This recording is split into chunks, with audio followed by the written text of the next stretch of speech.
In this problem, you had to do your systematic sampling using Excel.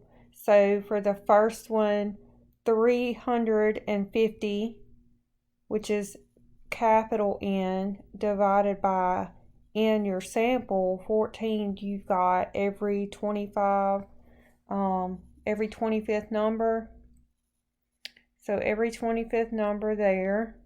And then you did 350 divided by 35, and that would be every 10th number, and for 50 it would be every 7th number.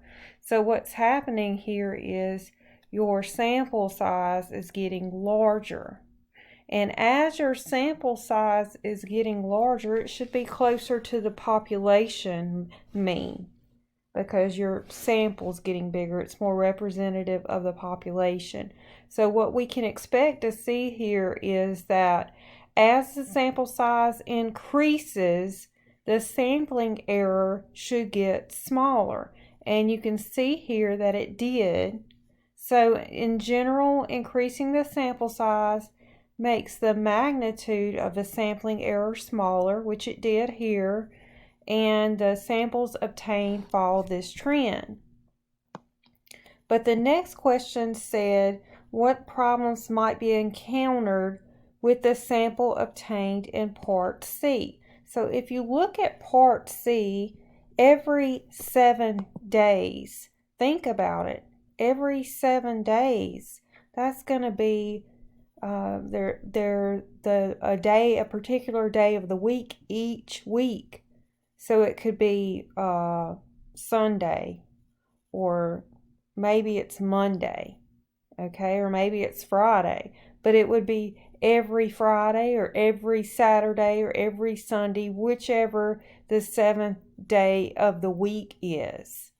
So there could be periodicity involved, okay? So what does periodicity say? Well, it would say that if you have periodicity, then your results might be different from what you expected, okay?